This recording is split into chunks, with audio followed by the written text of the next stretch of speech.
혈과 육을 상대하는 것이 아니요 통치자들과 권세들과 이 어둠의 세상 주관자들과 하늘에 있는 악의 영들을 상대합니다. 그러므로 하나님의 전신갑주를 취하라. 이는 악한 날에 너희가 능히 대적하고 모든 일을 행한 후에 서기 위함이라. 그런즉 서서 진리로 너희 허리띠를 띠고 의의 호신경을 붙이고 평안의 복음을 준비한 것으로 신을 신고 모든 것 외에 믿음의 방패를 가지고 이로써 능히 악한 자의 모든 불화살을 소멸하고 구원의 투와 성령의 검 곧 하나님의 말씀을 가지라. 모든 기도와 간구를 하되 항상 성령 안에서 기도하고 이를 위하여 깨어 구하기를 항상 힘쓰며 여러 성도를 위하여 구하라. 아멘. 오늘 말씀은 전신갑주를 입으라는 제목으로 이정훈 목사님께서 말씀 전해주셨습니다. 말씀 들으시고 은혜 받으시기 바랍니다.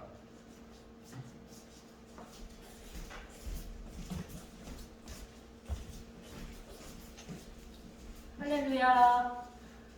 2022년 두 번째 주 예배를 드립니다. 이 예배를 드리기 위해서 오늘 이 예배에 참석해 주신 온라인 예배 성도님 여러분과 또한 이 나라 이민족의 교회 그리고 수정교회와 세계로교회 성도님들과 교육자 여러분을 예수 그리스도 이름으로 축복합니다. 아멘. 기도하겠습니다. 은혜가 많으신 하나님 아버지, 2022년도 두 번째 예배를 주님 앞에 드립니다. 올해 이민년을 맞이하면서 저희들 마음이 너무나 무거웠고 너무나 측면에 빠진 상태였습니다. 그렇지만 하나님의 말씀에 힘입어 다시 저희들이 무릎을 꿇고 하나님께 기도하고 나아가오니 하나님 힘을 주시옵시고 기도하는 자만이 승리할 수 있다는 확신의 음성을 하나님 다시 한번 들려주시니 주님 아버지 감사합니다. 하나님 천지를 창조하신 하나님께서는 아버지여 수십 년, 수백 년, 수천 년 만에 이루었던 일들을 하루 만에도 하실 수 있사오며 또한 모든 하나님의 능력으로 아버지 판도를 뒤집어 엎어서 하나님의 영광을 받게 하실 줄로 믿습니다. 하나님 저희들이 아버지여 또한 실망하거나 실족하지 않도록 하여 주시옵시고 이러한 어려운 때 캄캄한 어둠이 임할 때 새벽 강명이 가까운 줄을 믿고 더욱더 기도함으로써 하나님의 그 응답을 기다리는 저희들 되게 하옵소서. 하나님 오늘 부족한 입술로 말씀을 전합니다. 하나님 인간의 지혜와 의지는 나오지 않도록 하여 주시고 주님 기도하였사오니 성령의 능력으로 역사하사 하나님의 귀하신 말씀이 선포되는 귀한 시간 되게 하시고 깨닫는 은혜가 있게 하시고 성령께서 역사하시면 마음이 열리게 하시고 깨닫게 하시며 아버지 찔림을 받게 하시고 하나님 아버지 통해 자복하는 귀한 시간 되게 하옵소서. 예수님 이름으로 간절히 기도드리옵나이다. 아멘. 할렐루야. 오늘 이제 두 번째 주에 제가 하나님 앞에 기도하면서 전에부터 이제 제가 이 말씀을 선포하고 싶었는데 이제 오늘은 새해 맞이하는 두 번째 주이기 때문에 우리가 정말 결단하는 마음으로 하나님 앞에 이 말씀을 선포해야 되겠다고 제가 준비를 했습니다. 오늘 제목은 전신갑주를 입으라 이런 제목으로 에베소서 6장 10절에서 18절 말씀을 선포하겠습니다. 에베소서 6장 10절부터 우리 18절 말씀을 천천히 다시 한번 우리 같이 합독하도록 하겠습니다. 에베소서 6장 10절에서 18절 말씀입니다.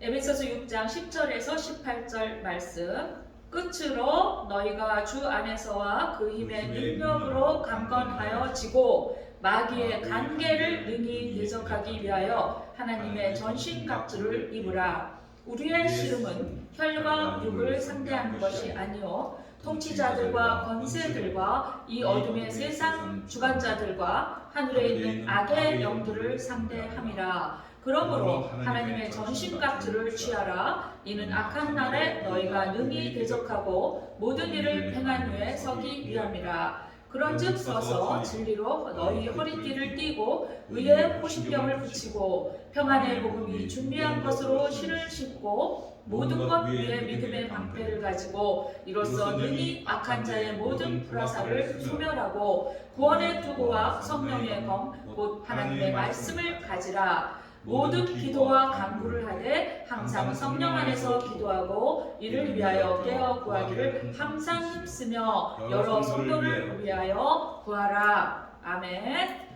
예, 오늘 제목 이제 전신갑주를 입으라. 그래서 이 전신갑주는 이제 무엇인지 아시죠? 전쟁이 일어날 때 이제 군인들이 입는 그런 전투복입니다. 성도는 전쟁을 준비하면서 유사시에 곧바로 전투에 임하는 군사와 같다는 것입니다. 군사는 언젠가 일어나게 될 전투를 대비해서 열심히 훈련을 쌓아야 되겠지요. 예를 들면 1950년 6월 25일 전쟁이 있었잖아요.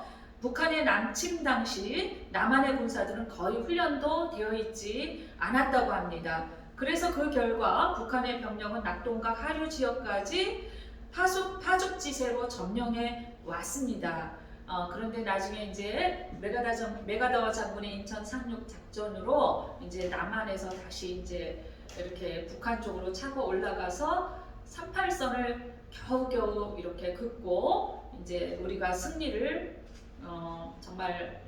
승리를 어렵게 한 결과가 되었죠. 또한 한 예가 임진왜란 당시에 우리나라는 그 무신을 무시하고 관료들이 당파 싸움에 자신들의 이득에만 눈이 멀었고 군사훈련에는 관심도 없었다고 합니다. 그러니 잘 훈련된 일본 왜군의 수구를 물리칠 수가 있었을까요? 참 어려웠겠죠. 자, 왜군의 침략을 예견하고 거북선을 만들던 이순신 장군이 없었더라면 그때 우리나라가 어떻게 되었을지 참으로 끔찍하지요. 이순신 장군이 거북선을 만들어서 이제 조정에서, 그러니까 이제 궁에서는 자기네들끼리 당파 싸움에 열을 올리는데 이순신 장군은 오로지 이제 정말 일본이 쳐들어올 것을 예견하고 오로지 그 수군들을 자신의 병사들을 훈련시켜서 이제 그렇게 승리를 할 수가 있었어요. 그래서 우리가 영화에서도 보았겠지만 정말 어마어마한 그 일본의 그 왜군의 배와 왜군들을 거북선 몇 척이 그렇게 물리친다는 것은 이거는 기적 중에 기적이 아닐 수가 없었죠. 자, 이와 같이 영적인 싸움도 같습니다.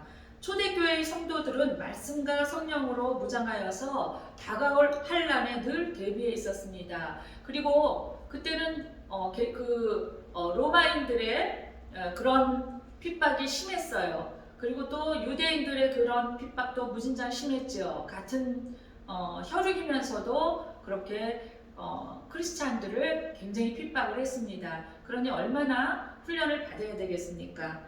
로마의 박해에도 믿음을 저버리지 않고 잘 견뎌낼 수 있었던 것은 이들이 하나님 앞에서 말씀과 그 성령의 인도함의 훈련이 있었기 때문이었습니다. 우리나라도 복음이 전파된 후에 한일합병이 이루어졌어요. 그때 일본에게 많은 박해를 받은 사실을 여러분 잘 알고 계시겠죠. 이때 말씀과 성령으로 무장된 성도들은 믿음으로 승리했고 오늘날까지 복음이 전해지고 많은 부흥의 열매가 있게 된 것입니다. 여러분, 이제 2022년 올 한 해 동안은 우리나라와 더불어서 세계 정세가 너무나 혼란합니다. 이제 몇 년 동안 우리가 쭉 지켜본 바에 의하면 그렇습니다. 이때 우리는 무엇을 해야 되겠습니까?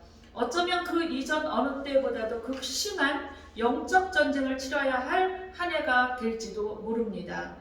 그래서 믿는 사람들은 하나님께서 기도하는 분들을 통해서 지금 깨우고 계십니다. 잠자지 말라고, 깨어 있으라고. 그리고 그 어느 때보다도 단 몇 개월만이라도 더욱더 기도에 열심을 내라고 그렇게 격려하는 소리를 곳곳에서 들을 수가 있습니다.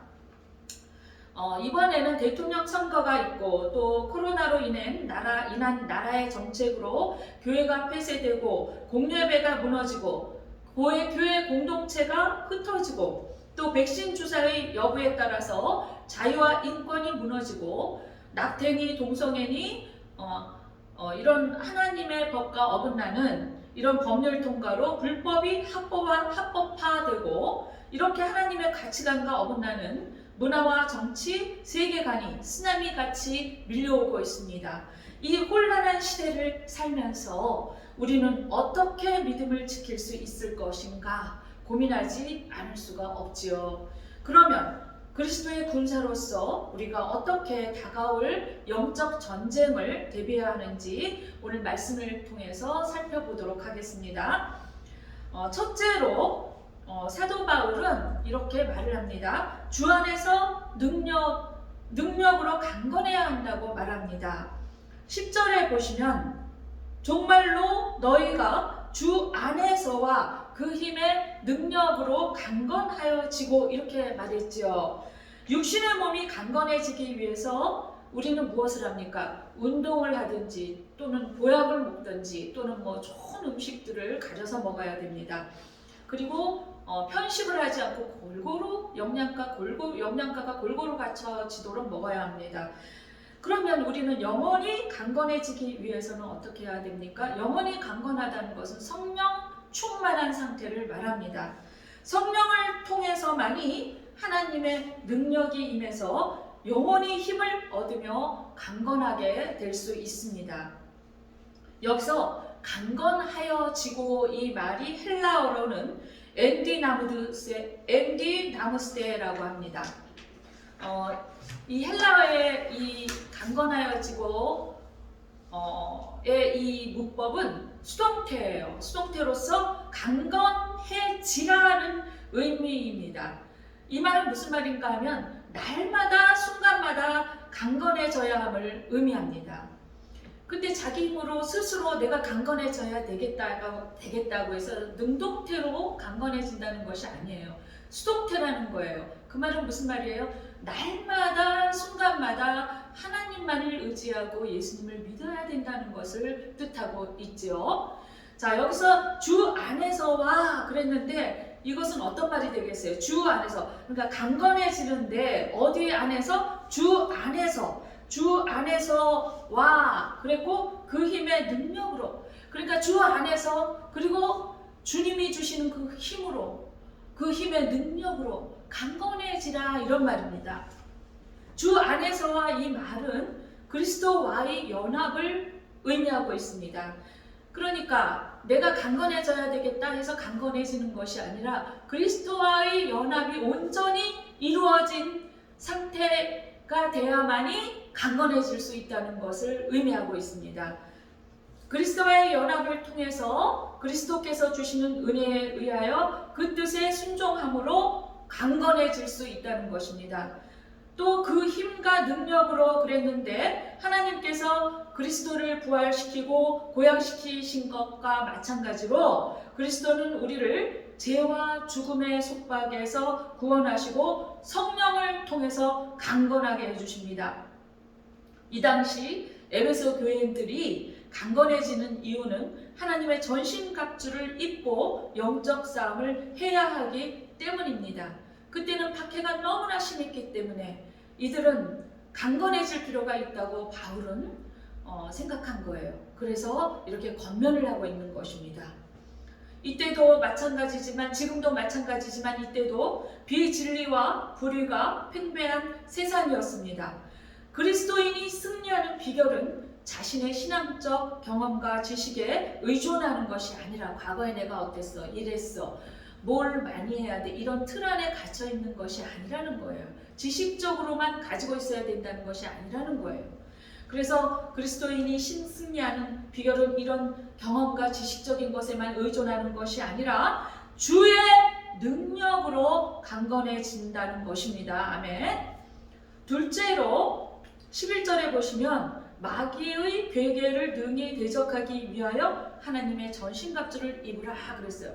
그러면서 이제 지금 좀 전에 10절에 바울이 주 안에서와 그 힘의 능력으로 강건해지라 그러면서 이제 그 방법을 이제 그 강건해질 때 이제 그 하나님의 군사로서 이제 그 강건해지는 군사가 어떤 군사인가를 지금 가르쳐주고 있는 거예요. 그래서 전신갑주를 취해야 된다고 알려주고 있습니다. 자, 전신갑주는 이제 군인들이 머리에 투구부터 시작해서 발에 신는 신발까지 온몸에 입는 그러한 군인들이 무장하는 옷을 전신갑주라고 하는데, 오늘 이제 본문을 통해서 하나님의 군사들이 입어야 할 전신갑주가 무엇인지 보겠습니다. 바울은 본문에서 전신갑주를 묘사하면서 우리의 영적인 부분과 연결지어서 지금 설명하고 있습니다. 전신갑주는 싸움에 나아가는 군인이 방어와 공격을 할 수 있는 모든 장비를 가리키는 것으로 11절에서 바울이 전신갑주 앞에 뭐라고 지금 표현을 하고 있어요? 하나님의 전신갑주라고 합니다. 그냥 전신갑주가 아니라 뭐라고 했어요?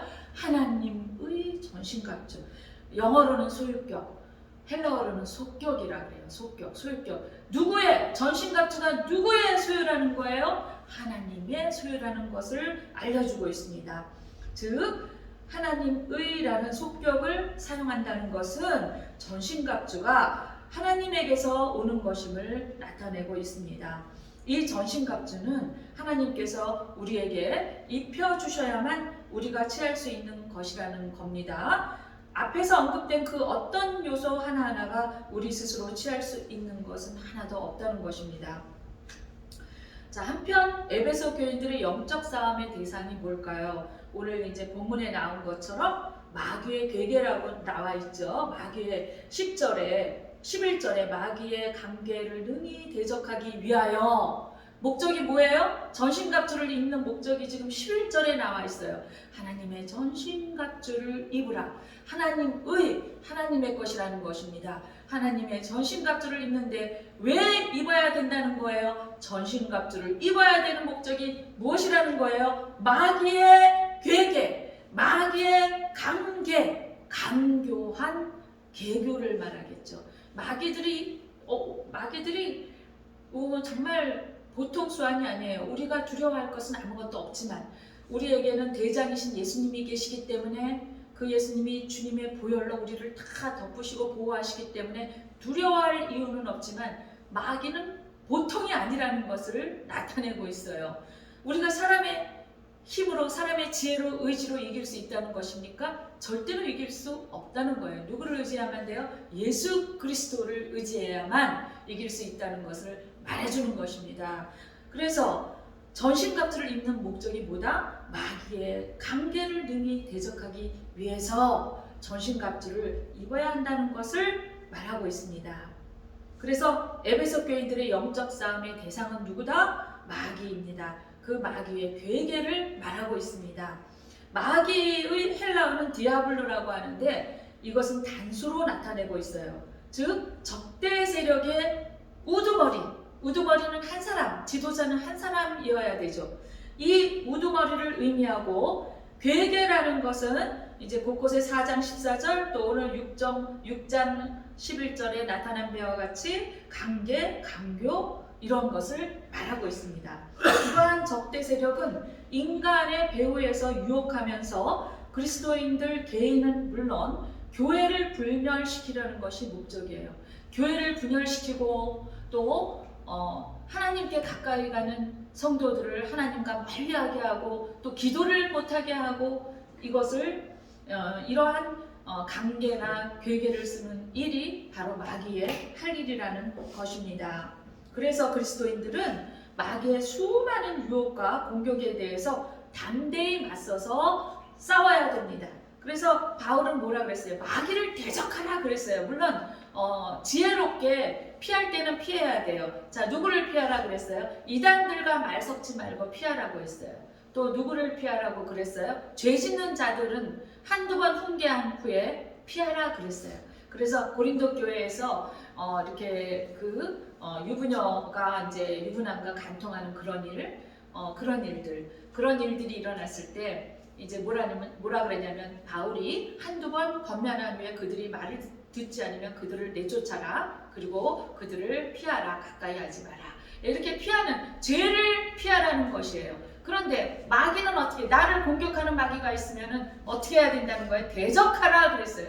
기도하면서 누구 이름으로? 예수 이름으로 대적하라 그랬어요. 그러면은 그 능력을 주신다고 말씀에 나와 있습니다. 그래서 우리는 이러한 마귀의 유혹과 공격에 대해서 담대히 맞서서 대항해야 될 줄로 믿습니다. 자, 12절 보시면 우리의 씨름은 혈과 육을 상대하는 것이 아니요 통치자들과 권세들과 이 어둠의 세상 주관자들과 하늘에 있는 악의 영들을 상대함이라. 로마서에서도 바울이 그랬잖아요. 우리의 싸움이 혈과 육이 아니다 그랬어요. 그러니까 영적인 싸움이래. 이거 보이지 않는 영적인 세력이 뒤에서 우리를 조종한다는 거예요. 우리의 생각을 조종하고, 그죠? 또 때로는 물론 이제 우리 속에 들어가서 이렇게 직짓고 있다 그러죠. 우리 속에 사로잡혀 있는, 귀신에 사로잡혀 있게 만드는 그런 경우도 있지만 대부분 이렇게 깨어있는 성도들은 늘 성령 충만하지가 않기 때문에 때로는 생각을 조종하고 이렇게 전파 알죠 여러분? 전파가 우리 그 전기도 전파가 있잖아요. 무선으로 했을 때 가잖아요. 그리고 영적인 전파가 있다는 거예요. 이거를 믿으셔야 됩니다. 그래서 보이지 않는 세력, 보이지 않는 영적인 공격하는 악한 영의 세력들이 우리 주변을 맹돌면서 우리를 이렇게 조종하고 있다는 것을 여러분 반드시 깨달아야 됩니다.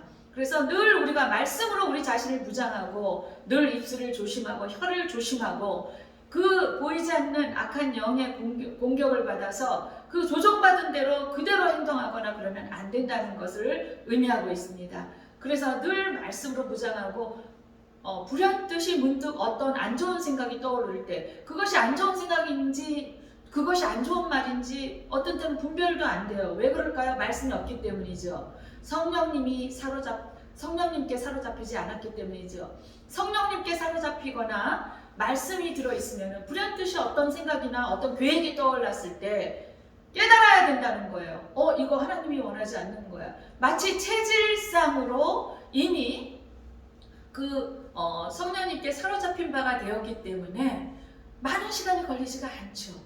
그냥 우리가 양심이 또 거듭나고 변화되었기 때문에, 그래서 우리가 세상에 있을 때는 세상에 사로잡혀서 이 양심도 거듭나지 않았지만 이제 거듭난 상태에서는 양심도 거듭났기 때문에 뭔가 좋지 않은 생각, 뭔가 상대방한테 해악을 끼치려는 생각, 골탕 먹이려는 이런 생각이 떠올랐을 때 그냥 금방 1초도 걸리지 않을 거예요. 이거 아니야. 그리고 금방 물리치죠. 뭐 물리칠 필요도 없죠. 선과 악을 분별하는 장성한 사람들은 어떻게 한다 그랬어요? 거기서 단호하게 금방 결단을 내려서 선택해서 할 수 있다고 말씀에도 나와 있잖아요. 그렇게 오랜 시간 걸리지 않습니다. 이렇게 우리가 장성한 분량에까지 이르러야 될 줄로 믿습니다. 자, 그래서 여기 말씀에 다시 보시면 바울은 이러한 마귀의 유혹에 대해 적극적으로 대적하라고 권면을 하고 있습니다. 여기에 대적하기에 해당하는 헬라어는 스테나이라고 합니다.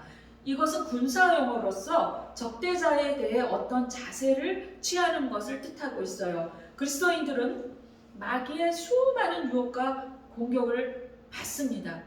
이제 오히려 그냥 잠자고 있는 성도들 또는 안 믿는 성도들보다 깨어있는 성도들에게 더 많이 공격하는 것이 사실입니다.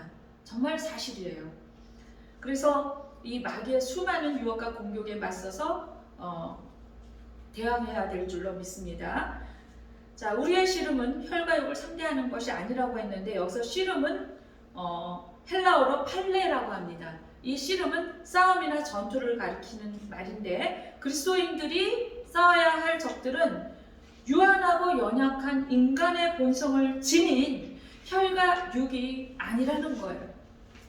그러니까 부부끼리 싸울 때 형제끼리, 이웃끼리, 성도끼리, 또 교회끼리, 목사님들끼리, 교단끼리 서로 대적하고 싸울 때 왜 그렇게 싸우는 거예요? 서로 그 육이 너무 강하기 때문에, 그죠? 육적인 것 또는 혈기와 이 혈과 육이 하는 일은 뭐예요? 그냥 교만해지도록 추켜 세우는 거, 명예를 얻도록 하는 거, 그죠? 욕심을 부리도록 하는 거, 탐욕 부리는 거, 이런 일뿐이 없잖아요.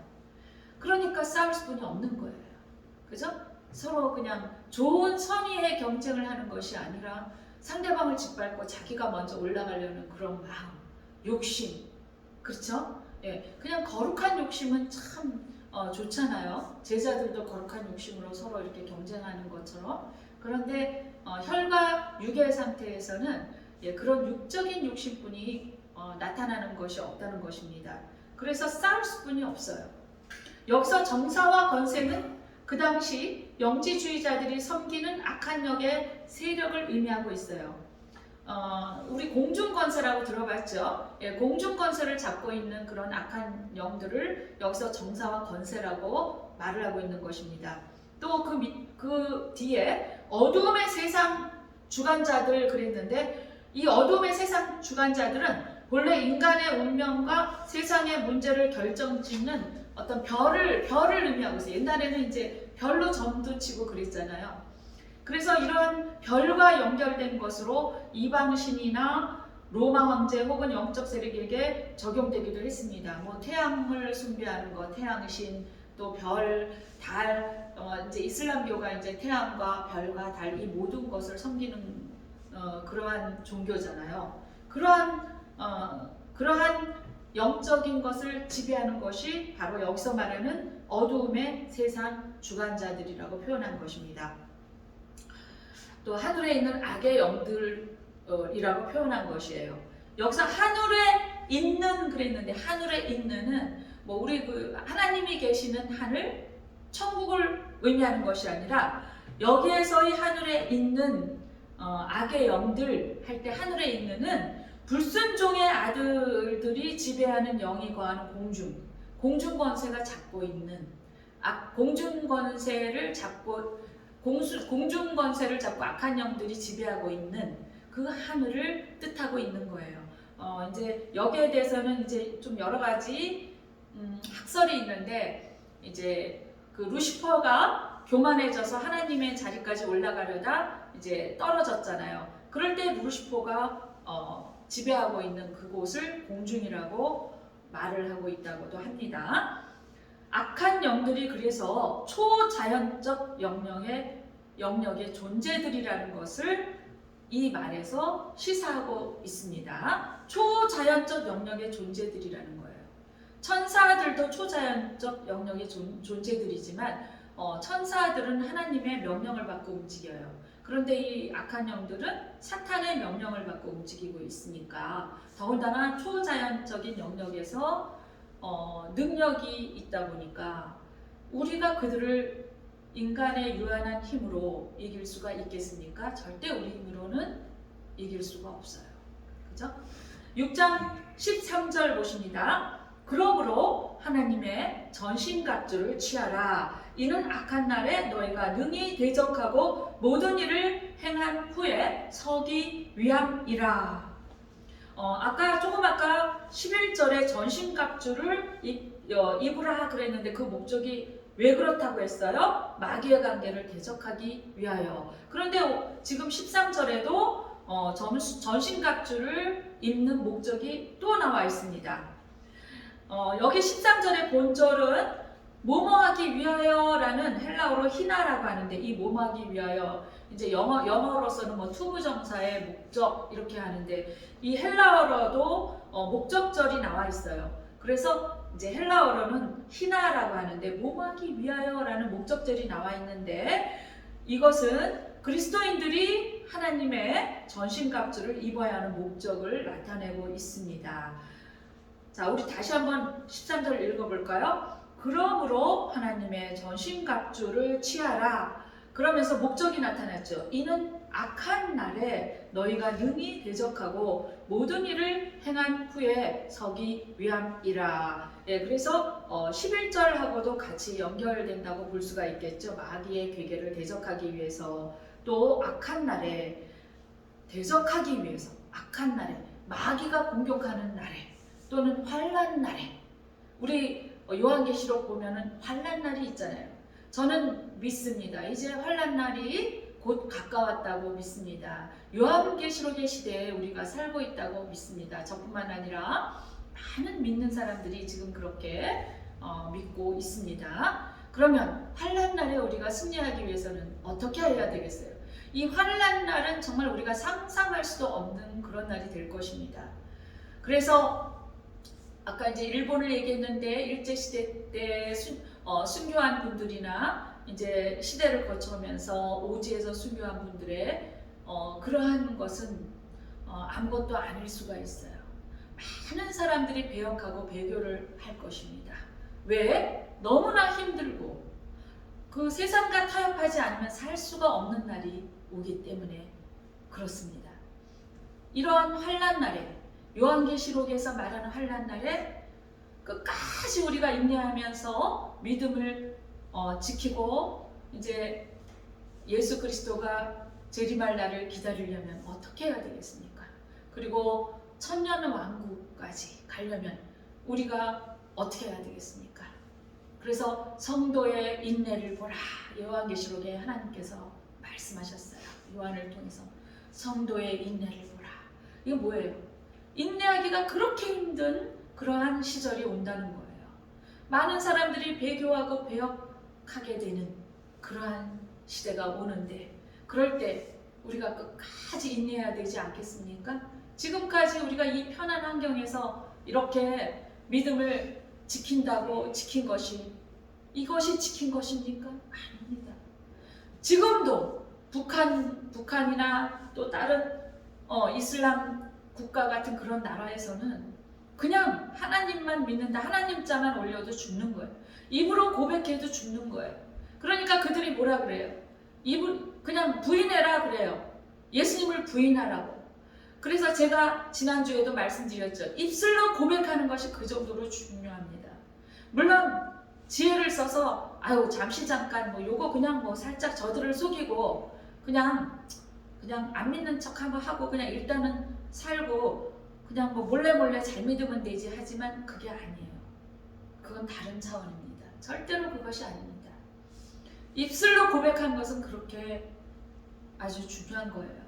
그러니까 그 말 한마디를 그들이 원하는 그 말 한마디를 하지 않고 예수님을 배교하는 말을 배반하는 말을 하지 않으려고 그들은 목숨을 걸고 믿음을 지키는 것입니다. 그리고 순교를 하는 것이죠. 자, 이제 이렇게 환난 날이 다가올 때는 여태까지 있었던 이러한 것은 아무것도 아닌 것이 될 것입니다. 지금까지도 보세요. 세상과 타협하면서 잘 믿노라 하는 분들이 엄청나게 배교하고 배역하는 것을 우리 두 눈으로 보고 있지 않습니까? 그래서 이 악한 날, 여기서 악한 날은 이제 마귀가 공격할 때를 말하는데 특별히 종말의 날에 마귀의 괴계가 종말의 날, 환난 날에 이 마귀의 괴계가 기승을 부리는 날을 가리키고 있습니다. 그래서 이 말씀에 보면 그러므로 하나님의 전신갑주를 취하라. 이는 악한 날에 너희가 능히 대적하고 모든 일을 행한 후에 서기 위함이라. 누구 앞에? 하나님의 심판대 앞에 서기 위함이라. 하나님의 심판대 앞에 우리가 당당하게 서기 위해서 끝까지 믿음을 지키기 위해서 그 환난 날을 참고 인내해야 된다는 것을 뜻하고 있습니다. 그래서 그런 의미에서 기도하고 전신갑주를 취하고 마귀를 대적하고 늘 승리하면서 견고하게 믿음을 지켜야 됨을 의미하고 있습니다. 6장 14절 보시겠습니다. 그런즉 서서 진리로 너희 허리띠를 띠고, 이제 전신갑주가 하나하나 무엇인지 나오는 거예요. 첫째, 허리띠. 진리로. 그런데 무슨 허리띠예요? 그 허리띠가 진리의 허리띠. 띠고 의의 호심경을 붙이고, 두 번째 뭐예요? 호심경. 호심경은 이 흉배라고 하죠. 흉배. 그러니까 이렇게 군인들이 입는 그 갑옷, 가죽옷, 두꺼운 옷 이런 것을 말하는 거죠. 세 번째 15절에 평안의 복음이 준비한 것으로 신을 신고, 세 번째는 신이에요. 신. 우리 군인들이 신는 신은 워커라고 해서 거기에 잘못해서 한 방만 맞으면은 완전히 가겠더라고요. 그만큼 막 신발이 막 두껍고 아주 그냥 굉장히 아주 무겁게 생겼죠? 자, 이와 같이 우리가 말하는 영적인 신, 영적인 전사들이 신는 신은 어떤 것이냐면 평안의 복음이 준비한 신, 평안의 신을 말하고 있어요. 야, 그런데 무슨 전쟁 중에 평안이 어디 있나 이렇게 의구심을 가지는 분들이 계실 것 같은데 조금 이따 설명을 드리겠습니다. 평안의 복음의 신을 신어야 됩니다. 16절에 보시면 이제 네 번째 방패, 그 방패가 무슨 방패라는 거예요? 믿음의 방패를 가지고 모든 것 위에 모든 것을 준비하고 있고 그 위에 믿음의 방패를 가지고 능히 악한 자의 모든 불화살을 소멸하고 이 방패는 대적하는 마귀가 우리한테 막 불화살을 날려요. 불화살을 날릴 때 그러니까 막 참소하고 정죄하고 막 이런 걸 말하는 거죠. 우리가 사회생활을 할 때 또 이웃과의 어떤 상황이 안 좋을 때 이런 일을 많이 당하잖아요. 그것을 영적으로 불화살이라고 합니다. 그런데 그때 믿음의 방패가 있으면은 불화살이 아무리 와도 내가 상처받지 않고 견딜 수 있다는 것을 의미하고 있는 거예요. 그 다음에 마지막에 다섯 번째 마지막 뭐예요? 전신갑주 마지막 구원의 투구. 마지막이 아닙니다. 다섯 번째 구원의 투구, 여섯 번째가 마지막이죠. 구원의 투구. 그 다음에 성령의 검.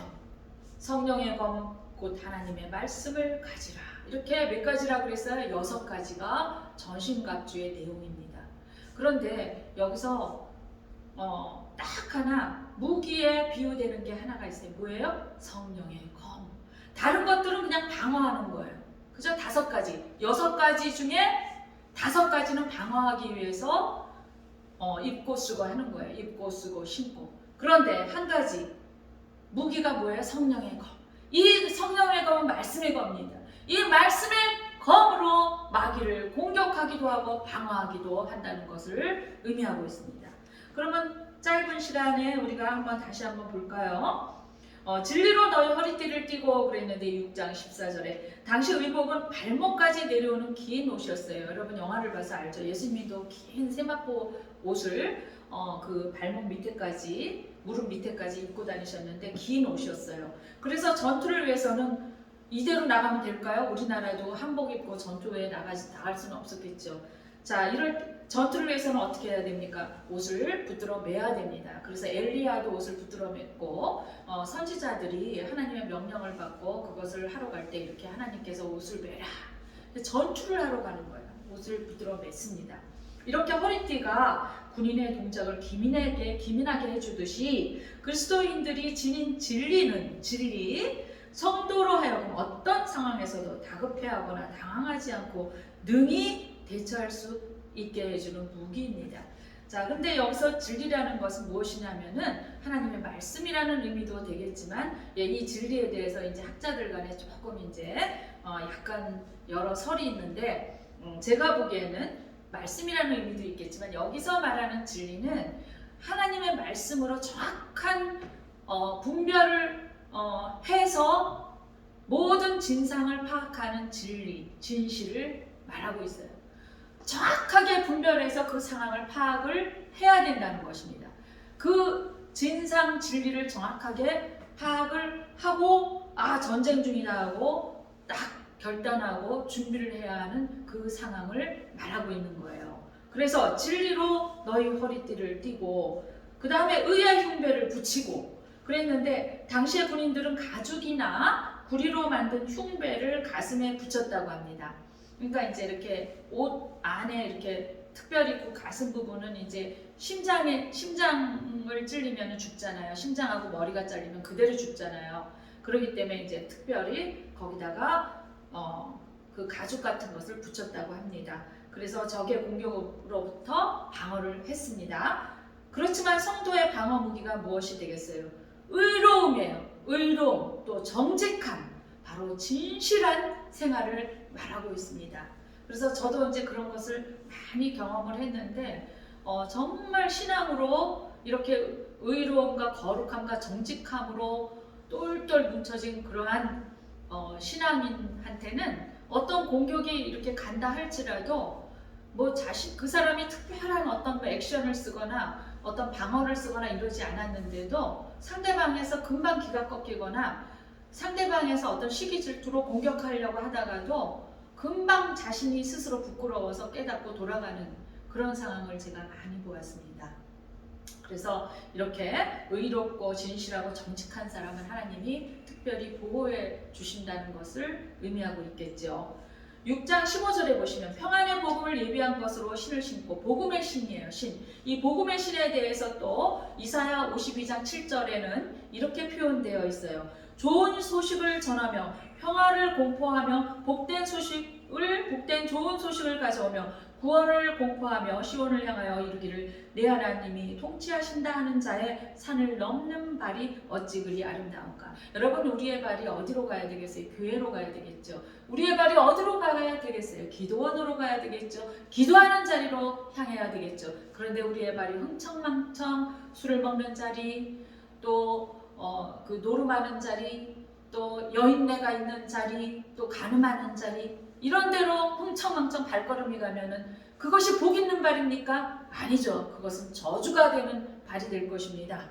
그래서 이렇게 이사야 52장 7절에도 좋은 소식을 전하는 그 발을 복 있는 발이라고 표현한 것처럼 그 산을 넘는 발이 어찌 그리 아름다운가. 뭐예요? 이사야 52장 7절의 마지막 부분에 산을 넘는 발이 어찌 그리 아름다운가.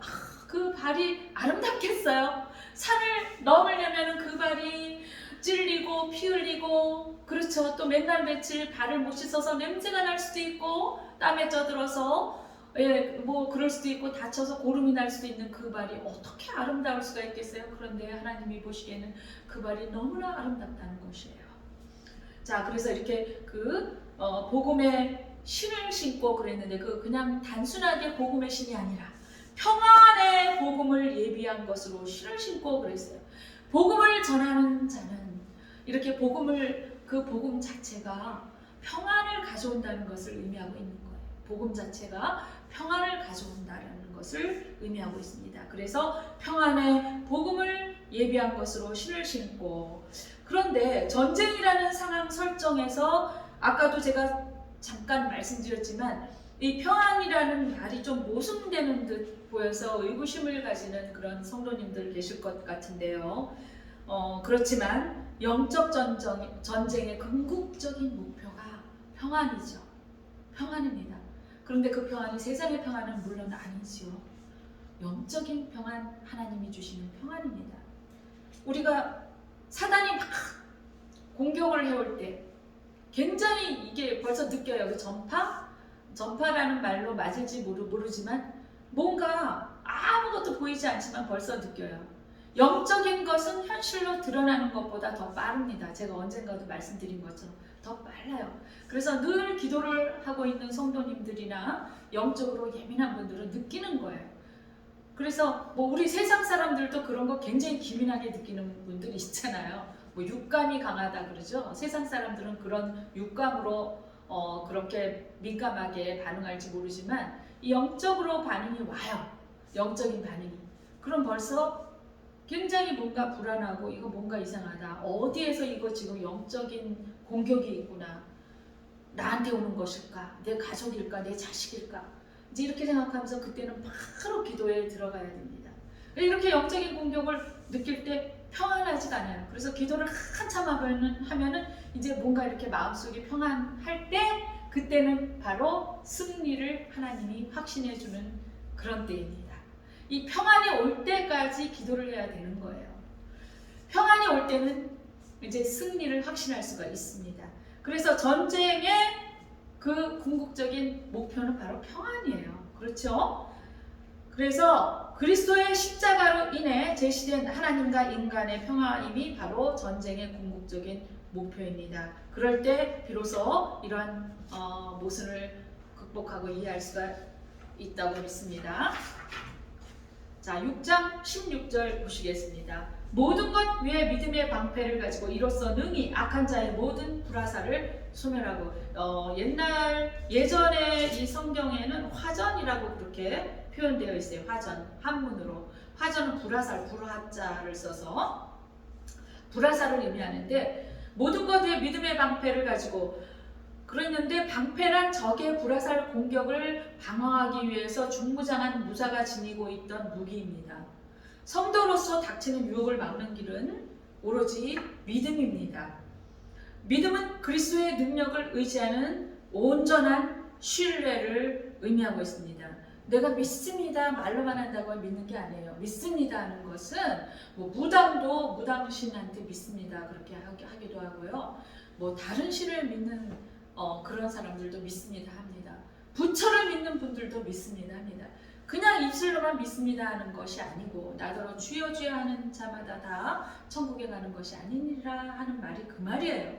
그것이 아니고 그리스도의 능력, 그리스도께서 예수님의 보혈의 피로 우리를 구속해 준 그 사건, 그것을 온전히 의지하고 믿는 그러한 신뢰를 뜻하고 있는 것이 바로 믿음이라는 거예요.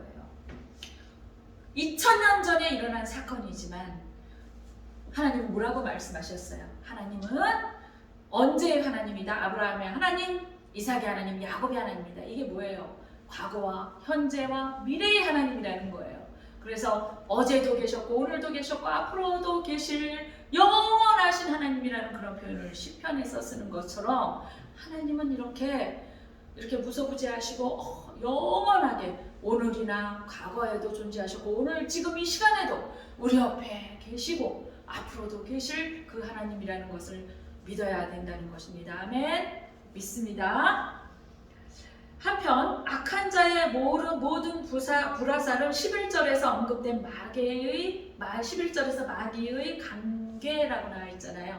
이러한 마귀의 괴계를 가르치는 것으로 마귀에 의한 모든 공격, 예를 들어서 핍박이나 의심이나 절망이나 유혹 등을 가리키고 있습니다. 그런데 우리가 이렇게 잘 믿는 것 같아도 왜 아무것도 아닌 것에 꼬꾸라지고 또 절망하느냐 하면은 말씀이 이 속에 들어있지 않기 때문입니다. 그래서 우리가 말씀을 늘 이렇게 묵상하는 것이 중요하고 또 이 말씀 전체가 66권이 창세기부터 요한계시록까지 이것이 다 하나로 따로따로 떨어진 책처럼 있는 것이 아니라 하나로 다 이렇게 맥이 꿰어지고 있다는 것을 알아야 됩니다. 그런 의미에서 통독을 해야 되고 그리고 하나하나 그 말씀 한 절 한 절이 정말 살아있는 말씀처럼 이 속에 우리 마음속에 살아있도록 역사를 내면 정독을 해야 되는 거예요. 그렇죠? 네, 그래서 정독과 통독을 같이 해야 될 줄로 믿습니다. 그러니까 말씀이 들어있어야만 그 믿음이 생기고 그 말씀을 붙들고 마귀의 계계를 능히 물리칠 수 있습니다. 믿음은 이런 공격을 저지하고 승리할 수 있는 힘입니다. 그래서 믿음의 방패를 가지고 있어야 된다는 거예요. 방패. 그래서 믿음은 그 어떤 사단의 괴계에도 우리를 보호할 수 있습니다. 예를 들어서 예전에 막 이제 어떤 사람이 그렇게 주변에서 그 욕자라는 사람이 막 이제 그 믿는다고 하는 사람한테 욕을 할 때 이제 그것이 믿음으로 확 있으면 저거는 저 사람이 하는 얘기가 아니야 이렇게 혈과육의 싸움이 아니라고 했으니까 악한 영이 조종하는 거지 뭐 이런 정도만 우리가 믿음의 지식만 있어도 되고 그런데 그거 지식이 있어도요 이 믿음의 방패가 되어 있지 않으면 그거는 머리로 알면서도 욕하는 자체는 저주예요. 상대방을 저주하는 거예요. 그렇죠? 그래서 이 욕을 잘하는 사람은 악한 영한테 사로잡혀 있는 거예요. 자기가 하는 게 아니에요. 그러니까 속에서 막 욕이 올라왔을 때 이게 마귀가 나를 욕하라고 유혹하는 거구나 이거를 깨달아야 됩니다. 마귀가 나를 조종하고 있는 거구나. 그리고 즉시 물리쳐야 됩니다. 그 욕을 잘하는 것은 악한 영이 조종하는 거지 이 속에 있는 하나님의 인격체가 하는 것이 절대로 아닙니다.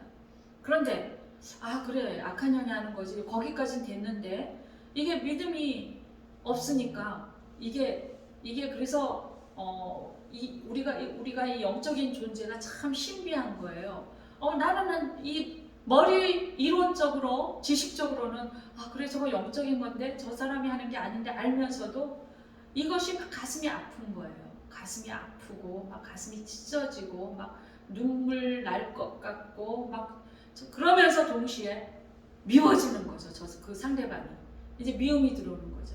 이게 악한 영이 하는 행위예요. 그러니까 불화살을 믿음의 방패가 없으면 그 악한 영이 던져주는 불화살을 그대로 맞고 나도 이제 지는 거예요. 악한 영한테. 자신도 지는 거예요. 그러면서 악한 영이 그러면 왜 그러느냐? 상대방한테 미워하는 마음을 동시에 주는 거예요. 그 공격하는 사람을 미워하라고, 사랑하지 말라고, 미워하라고, 원수같이 여기라고. 그것이 악한 영의 행위입니다. 이간질하는 거예요. 이간질하는 그 목적이 악한 영의 계획에 들어 있습니다. 그래서 그때는 이제 다시 막 이제 말씀으로 충만해지고 기도하고 이제 이렇게 성령 충만해지고 말씀이 속에 들어 있으면은 너무나 신기하게 그 며칠 전에 행동하고 똑같은 공격을 받았는데 이제 이거 그 사람이 하는 행동이 아니지, 이렇게 머리 위에 지식이 오고 영적 악한 영이 조종하는구나, 내가 조심해야지, 그러면서 여기가 아무렇지도 않아요. 자, 이거를 어떻게 설명해야 될지 모르겠습니다. 저는 경험했습니다.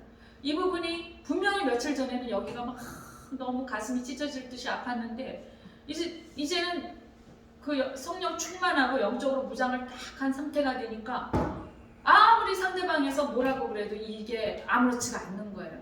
자, 이와 같이 믿음의 방패가 있기 때문에 불화살이 그 방패를 맞고 그냥 꺼져버리고 이 속에 있는 마음까지 침범하지 못하는 것입니다.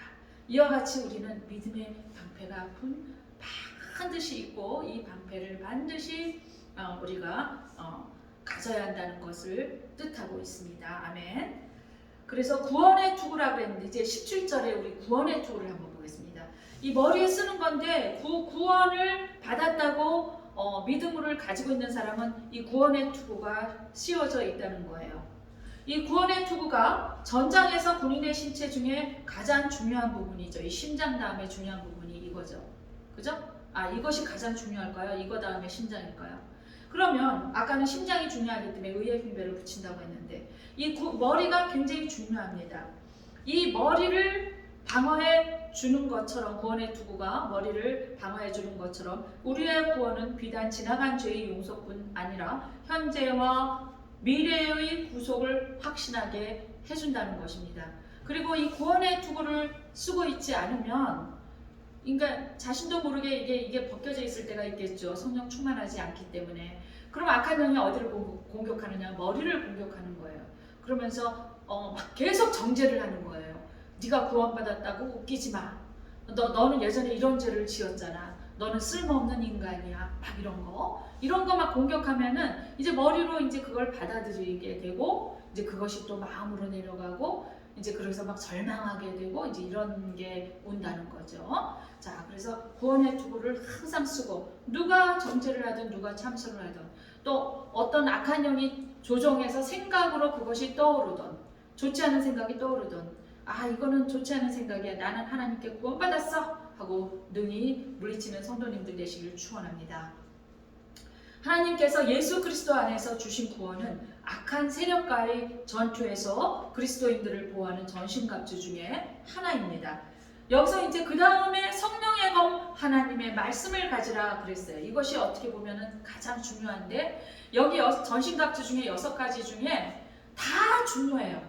다 중요해요. 하나라도 없으면 공격을 받는 거예요. 그리고 악한 영은 아주 잘 알아요.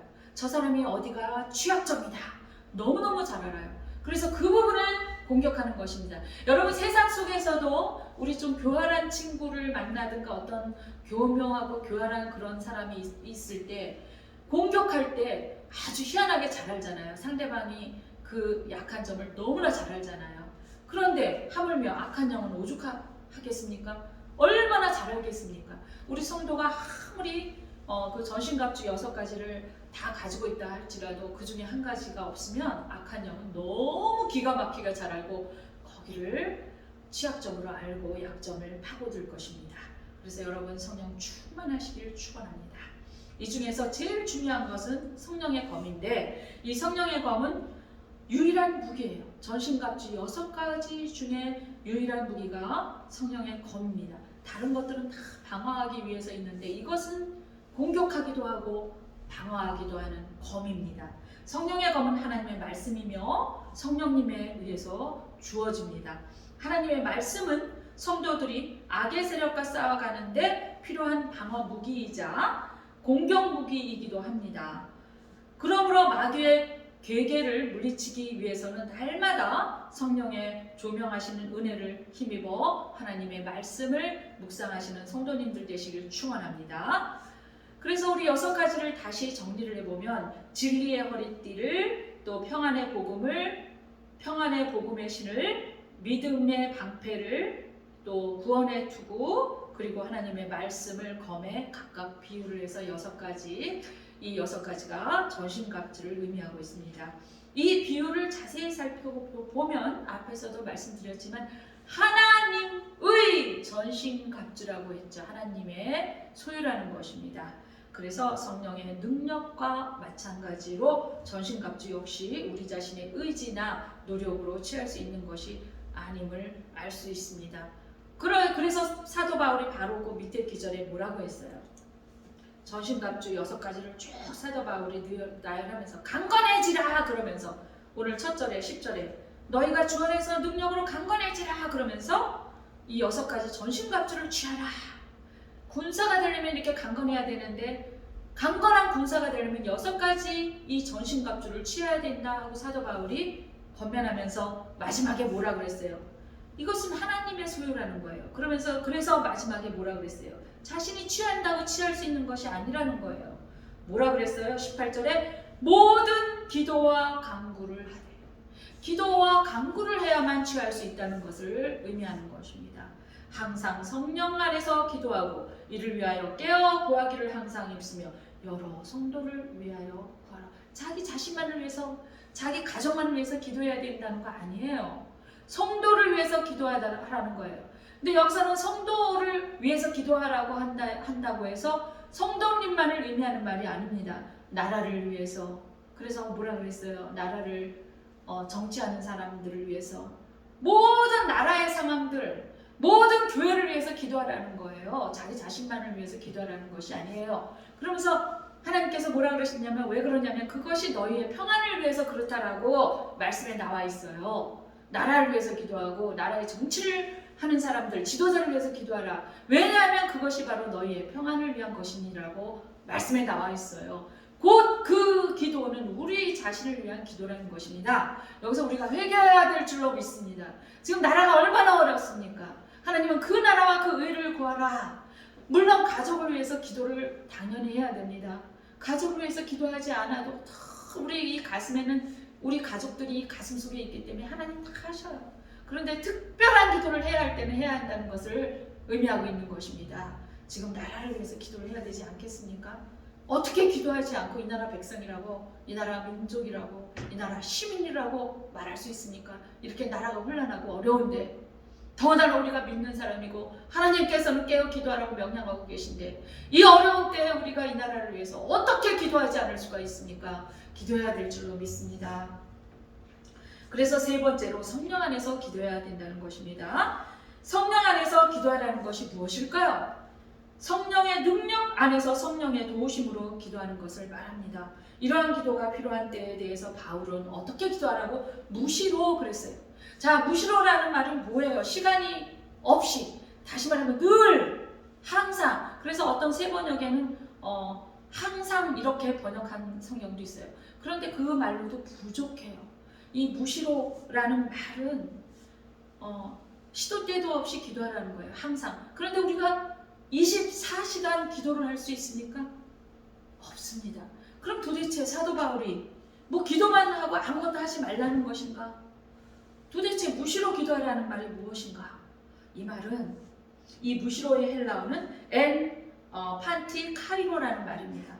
문자적으로 모든 시간에 이런 의미로 항상 기도해야 함을 의미하고 있습니다. 그래서 우리가 아무것도 하지 않고 어떻게 24시간 기도를 할 수가 있냐고요. 그 말은 데살로니가 전서 5장 16절에 이렇게 나왔죠. 항상 기뻐하라. 그러면서 바로 17절에 뭐라고 나와 있어요? 쉬지 말고 기도하라. 아니, 또 이거 무슨 말인가? 데살로니가 여기에서 에베소서에서는 무시로 기도하라 그러더니 뭐 또 데살로니가 전서에서 사도 바울이 쉬지 말고 기도하라니 어떻게 기도를 한다는 말이에요? 이 말은 항상 아무 때든지 어떤 상황이나 어떤 환경 가운데서도 우리가 좋을 때나 슬플 때나 어떤 환경 어떤 상황에서도 쉬지 말고 기도하라는 뜻입니다. 마음속으로 일하면서 설거지하면서 하나님 내가 빨리 설거지를 하고 기도를 해야 되는데 주님 도와주세요. 하나님 설거지를 제대로 못해서 우리 아이들에게 본이 되지 않습니다. 하나님 저를 도와주셔서 좀 더 열심을 낼 수 있도록 도와주세요. 이런 기도를 말하는 거죠. 하나님과의 계속적인 관계를 유지하며 늘 기도해야 된다는 것을 말하고 있습니다. 그리고 다음으로 바울은 깨어있기를 권면해요. 이건 너무나 중요해요. 여러분 기도를 해야 된다는 건 아는데 기도가 잘 됩니까? 안 돼요. 왜요? 그거는 아는 사람은 압니다. 모르는 사람은 그냥 모르고 지나가세요. 왜 그럴까요? 기도를 해야 된다는 거 알아요. 또 기도를 함으로써 성령 충만 받아서 말씀 준비도 잘 되고 예배도 잘 드리고 정말 마음에 항상 기쁨과 평안이 충만한다는 걸 알고 있어요. 기도를 해야 된다는 걸 알고 있는데 잘 안 됩니다. 왜 그럴까요? 사탄이 요것을 방해하고 있는 것입니다. 기도할까 봐. 사탄이 제일 많이 희망한 게 이거예요. 기도할까 봐 걱정. 우리 사역도 무진장 방해하지만 사역보다 더 방해를 받는 것이 무엇인지 아십니까? 바로 기도를 방해받는 거예요. 사역자들은 그 사역하는 것을 위해서 준비하기 전에 기도를 먼저 해야 됩니다. 그리고 훌륭한 사역자님들은 기도를 엄청나게 많이 해요. 예를 들어서 어떤 강사님이 부흥 집회를 인도하는 강사님 목사님이 부흥 집회를 3일 인도한다면 그 목사님 그 부흥 집회를 위해서 1년 전에 계획하고 기도하는 분들도 계시고 적어도 한 달 전에 그 부흥 집회 3일을 위해서 날마다 성전에 가서 하루에 몇 시간씩 기도합니다. 간증으로 들었습니다. 근데 저도 너무 부족해요. 저도 너무나 부족합니다. 그래서 이와 같이 다른 것보다 가장 중요한 게 다른 거 다 중요하지만 가장 중요한 게 기도라는 거예요.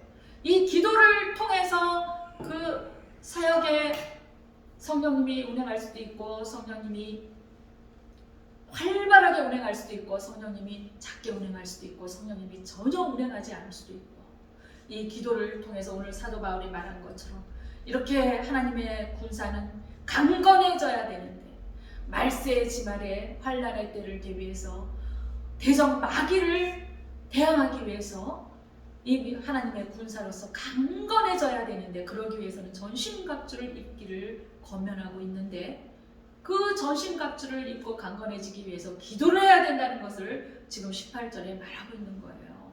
기도를 통해서만이 온전하게 전신갑주를 입고 강건해져야 된다는 것을 말하고 있어요. 기도를 하지 않고서 전신갑주를 입었다라고 할 수가 없다는 말입니다. 그래서 이 기도는 전투를 나가기 전에 우리가 말씀을 전하는 거, 예배하는 거, 또 사역을 하는 거, 부흥 집회 인도하는 거, 또 찬양 인도하는 거, 찬양 인도자는 기도를 더 많이 해야 됩니다. 그거는 엄청난 영적 전투예요. 단순하게 찬양을 하는 게 아니에요. 자신과의 싸움에서도 이겨야 돼요. 왜냐하면 그 앞에서 찬양하는 자리 아름다운 목소리를 낼 때 그 성도들이 얼마나 이렇게 우러러보겠어요. 그 성도들이 우러러보고 이렇게 올리는 그것을 그대로 받으면 안 되잖아요. 그래서 자신의 유혹으로부터 먼저 이겨야 된다는 거예요. 그러기 위해서 기도하고 또 그 회중 자리에 엄청난 영적인 방해가 있기 때문에 찬양 인도하는 사람들은 무진장 기도를 정말 설교 말씀 전하시는 목사님보다 더 많이 기도해야 된다는 것을 뜻하고 있습니다. 자신의 유혹을 이기고 엄청난 영적 방해를 이기고 온전하게 하나님의 그 곡조 있는 기도로서 왜냐하면은 찬양을 통해서 먼저 성도들의 마음이 활짝 열리기 때문에 그렇습니다. 성도들의 마음이 먼저 열리면 그 다음에 목사님이 말씀할 때 그 말씀이 그냥 그대로 빨려 들어갈 수가 있습니다. 그래서 찬양 인도는 굉장히 중요하기 때문에 찬양 인도자는 어쩌면 더 많은 기도를 해야 된다는 것을 뜻하고 있습니다. 이와 같이 어떤 사역을 하기 전에 우리는 늘 기도가 먼저 우선돼야 함을 오늘 말씀을 통해서도 알 수가 있습니다. 그래서 바울이 모든 기도와 간구를 하되 항상 성령 안에서 기도하고, 항상, 여기서는 제 성경책은 항상 그랬지만 옛날 성경책은 무시로 이랬어요.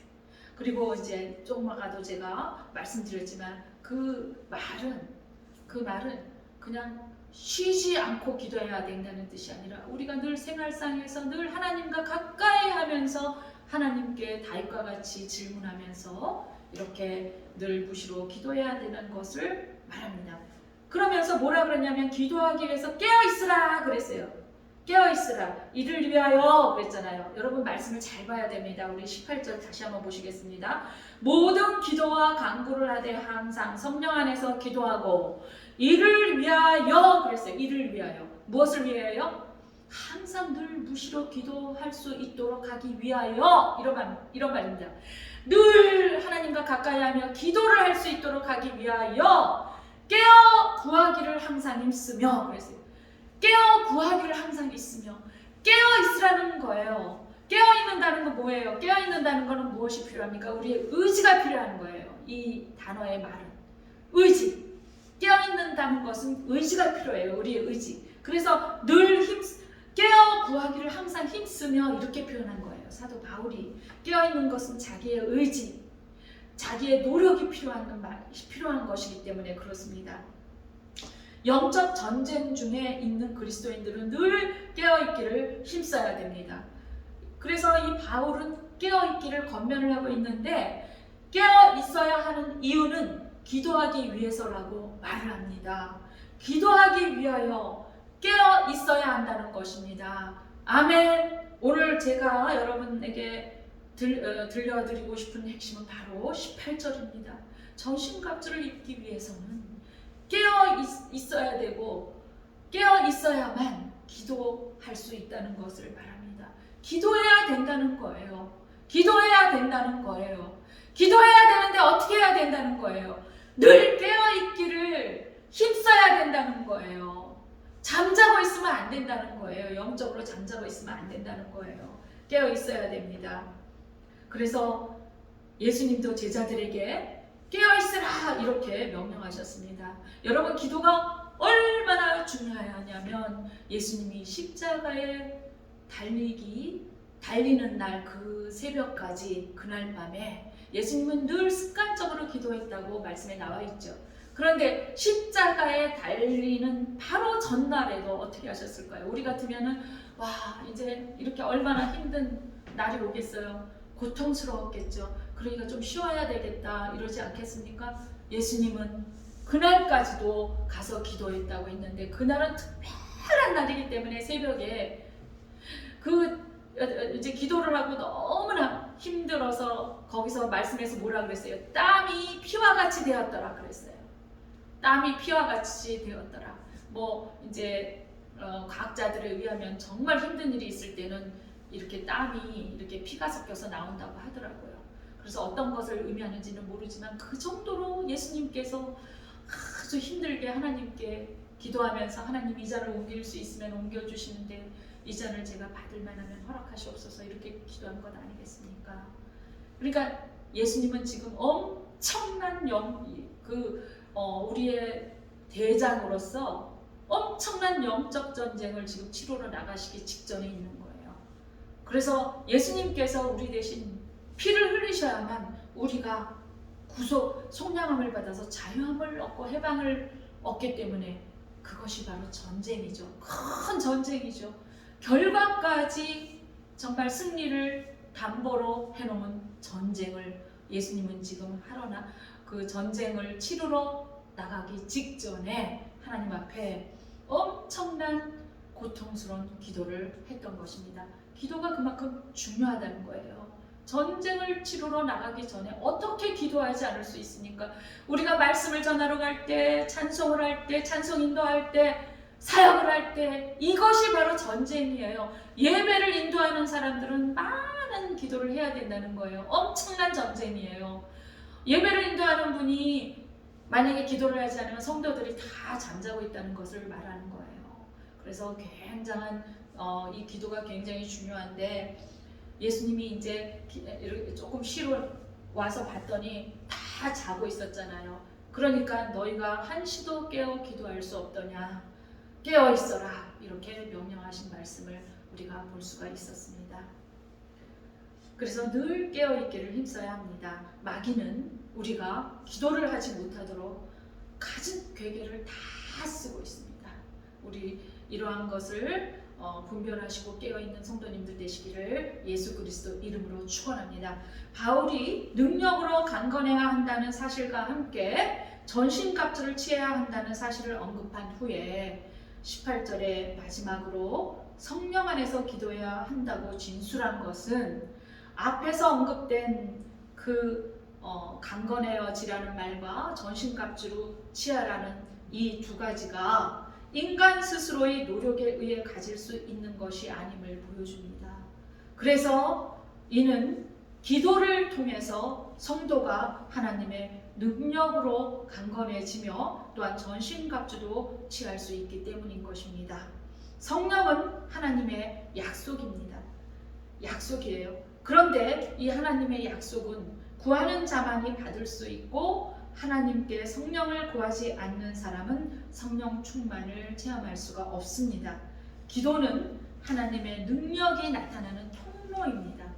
기도는 하나님의 능력이 나타나는 통로입니다. 이 기도를 통해서만 성도는 끊임없이 하나님의 능력을 체험할 수 있습니다. 따라서 기도로 무장하는 사람만이 최후 승리를 얻을 수 있습니다. 성도 여러분, 우리는 대적 마귀와의 싸움을 우리 자신의 능력과 노력으로 치르려 하지 않습니까? 만약에 그랬다면 우리는 모든 싸움에서 비참하게 패배를 당했을 것입니다. 그러나 이제 끊임없이 성령 안에서 기도하는 훈련을 쌓으며 하나님의 능력과 전신갑주를 취함으로써 대적 마귀와의 전투를 대비하시는 성도님들 되시길 축원합니다. 이렇게 준비된 성도님들은 세상에 어떤 환난이나 공고가 닥쳐와도 염려하지 않고 의연하게 대처할 수 있다고 믿습니다. 성령 충만은 하나님의 약속이기에 성도라면 누구나 기도를 통해 그것을 받을 수 있습니다. 이제 2022년 우리가 한 3, 4년 동안 너무나 많은 일들을 겪었고 또 정말 우리나라뿐 아니라 정말 세계 여러 나라에 들리는 소문은 정말 이전까지 있을 수 없었던 그러한 소식들로 자꾸만 전해지고 있는데 이제는 정말 마지막 때가 온 것 같습니다. 우리가 깨어서 기도하고 그동안에 정말 많은 그러한 노력과 하나님의 도움으로 믿음 생활을 잘해왔다면 앞으로도 더욱더 기도로 강건해지고 전신갑주를 취하고 우리를 공격하는 마귀를 대적하면서 늘 승리하시면서 이제 하나님이 원하시는 그러한 나를 기다리며 대비하시는 그러한 성도님들 되시길 예수 그리스도 이름으로 축원합니다. 기도하겠습니다. 은혜가 많으신 하나님 아버지 감사합니다. 이제 정말 올 한 해 동안 우리가 정말 하나님의 군사로서 강건해질 수 있도록 주님 도와주시고 하나님의 전신갑주를 입을 수 있는 한 해가 될 수 있도록 하나님 도와주시옵소서. 이제 그 전신갑주를 취해서 이제 예수님의 재림 때까지 이제 마지막 이 땅의 끝이 오는 그날까지 우리가 하나님의 군사로서 정말 강하게 훈련 받는 군사 되게 하시고 성령 충만한 군사로서 분별력 있게 믿음으로 지혜롭게 정말 강건하게 우리가 하나님께 칭찬받는 그러한 믿음의 성도님들 될 수 있도록 주님 도와주시옵소서. 예수님 이름으로 간절히 기도드리옵나이다. 아멘. 네, 우리 좀 긴 시간이 지나는 것 같은데요. 우리 찬송가 1절만 날 위하여 십자가의 1절만 찬양하시고 짧게 우리 간절하게 기도하시고 축도하시고 예배를 마치도록 하겠습니다. 예. 통일 찬송가 403장, 새 찬송가 303장입니다. 1절만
작으신 하나님 아버지 감사합니다. 아버지 특별히 아버지 지난주와 또 이 시간에 아버지 헌금한 성도님들과 또한 헌금한 분들을 위해서 기도하오니 아버지 그 돈이 하나님의 나라를 위해서 거룩하게 쓰임받게 하여 주시옵시고 정말 물질로 시험받지 않도록 하여 주시며 투명한 생활을 할 수 있도록 하나님 도와주시고 아버지 그 마음과 또한 교회에게 주님 간섭하여 주시사 하나님께 합당한 삶이 될 수 있도록 주님 인도하여 주시옵소서. 하나님 이 나라를 위해서 기도하오니 하나님이 원하는 정권이 세워지게 하여 주시옵소서. 무엇보다 하나님의 그 뜻이 이 나라 남북이 통일하는 것이온 줄 믿사오니 아버지와 이제 저희들의 기도가 너무나 부족하고 또한 저희들이 너무나 연약해서 아직도 아버지와 그 때가 오지 않은 줄로 봅니다. 하나님 아버지와 이제 저희 믿는 자들이 주님 앞에 무릎으로 아버지와 이제 올 한 해 동안 열심으로 기도하는 저희들 되게 하시고 회개하게 하시고 또한 주님 뜻을 위해서 주님의 그 마음의 소원이 기도하는 자들에게 있게 하셔서 기도할 수 있도록 주님 도와주셔서 하나님의 뜻이 세워지는 그러한 나라가 될 수 있도록 주님 도와주시옵소서. 이 나라가 온전히 하나님의 나라가 이 나라 이 땅에 확장되게 하여 주시고 특별히 하나님의 은혜와 은총이 있게 하셔서 하나님이 다스리고 통치하시는 하나님의 나라가 되게 하여 주시옵소서. 아버지와 그것을 위해서 밤낮으로 기도를 쉬지 않는 저희들 되게 하시고 목숨을 담보로 해서 목숨 걸고 기도하는 저희들 되게 하여 주시옵소서. 하나님 저희들 사역자들의 가정을 지켜주심을 주님 감사합니다. 특별히 코로나로부터 늘 지켜주시고 하나님 영광 가리는 일이 없도록 주님 도와주시오며 예수님의 귀하신 보혈의 피가 저희들 가정과 가족에 강같이 넘쳐흐르게 하시고 이웃과 사회와 이 나라에 강같이 넘치게 하사 이 캄캄한 흑암의 코로나로부터 하나님 아버지 지켜주시며 이 나라가 건강한 나라가 될 수 있도록 주님 도와주시옵소서. 하나님 올 한 해 동안 오직 나와 내 집은 여호와만 섬기겠노라 하는 그런 강한 아버지여 이제 교회가 되게 하시고 가정이 되게 하여 주시옵소서. 그 말씀을 표로 삼았사오니 올 1년 동안 그 말씀을 지켜 행하는 저희들 가정과 가족과 또한 교회가 되게 하여 주시옵소서. 이 모든 말씀 예수님 이름으로 간절히 기도드리옵나이다. 아멘. 지금은 우리 주 예수 그리스도의 은혜와 하나님의 크신 사랑과 성령님의 감화 감동 내주 교통하심이 올 한 해 동안 이 나라와 또한 세계 정세와 세계 환경에 많은 환난과 고난을 겪을 교회와 성도님들의 머리 위에 지금으로부터 영원히 함께 있을지이다. 아멘.